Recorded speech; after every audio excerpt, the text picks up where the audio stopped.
ಇವತ್ತು ನಾನು ಮೆಂತ್ಯ ಕಿಚಡಿ ಮಾಡೋಣ ಅಂತ ಅಂದ್ಕೊಂಡಿದ್ದೀನಿ.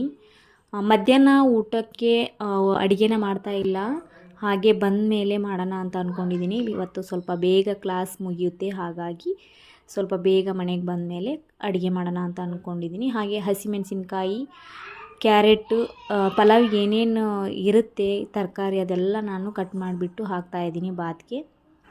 ಹಾಗೆ ನಾನು ಇಲ್ಲಿ ಈರುಳ್ಳಿ, ಟೊಮೊಟೊ, ಕಾಯಿಮೆಣಸು, ಪಲಾವಿಗೆ ಏನೇನು ಹಾಕ್ತೀವಿ ಅದೆಲ್ಲ ಹಾಕ್ತಾಯಿರ್ತೀನಿ. ಬಟಾಣಿ ಕಾಳನ್ನ ಹಾಕ್ತಾಯಿದ್ದೀನಿ, ಹಸಿ ಬಟಾಣಿನ. ಹಾಗೆ ಸ್ವಲ್ಪ ಟೊಮೊಟೊ ಜಾಸ್ತಿನೇ ಹಾಕ್ಕೊಂಡಿದ್ದೀನಿ. ಸ್ವಲ್ಪ ಮೆಂತ್ಯ ಸೊಪ್ಪನ್ನ ತೊಳೆದ್ಬಿಟ್ಟು ಹಾಕ್ತಾಯಿದ್ದೀನಿ. ಹಾಗೆ ಟೀನ ಕೂಡ ಮಾಡಿಕೊಂಡೆ. ಸ್ವಲ್ಪ ಇವತ್ತು ನಾನು ನೆಲ್ಲಿಕಾಯಿ ಜ್ಯೂಸ್ ಮಾಡಿಕೊಟ್ಟಿದ್ದೆ ಹಸ್ಬೆಂಡ್ಗೆ. ನನಗೆ ಚಿಯಾ ಸೀಡ್ಸ್ ಜ್ಯೂಸನ್ನ ಕುಡಿತಾ ಇದ್ದೀನಿ. ಇವಾಗ ರೆಡಿ ಆಯಿತು, ತಿಂಡಿ ರೆಡಿ ಆಯಿತು. ಹಸ್ಬೆಂಡ್ಗೆ ಬಾಕ್ಸ್ಗೆ ಕಟ್ಟಿ ನಾನು ಕಾಲೇಜಿಗೆ ಹೊರಡ್ತೀನಿ. ಅರಿವಿನ ಸ್ಕೂಲಿಗೆ ಬಿಟ್ಟು ನಾನು ಹೊರಡ್ತೀನಿ. ಟೇಕ್ ಕೇರ್, ಬಾಯ್ ಬಾಯ್.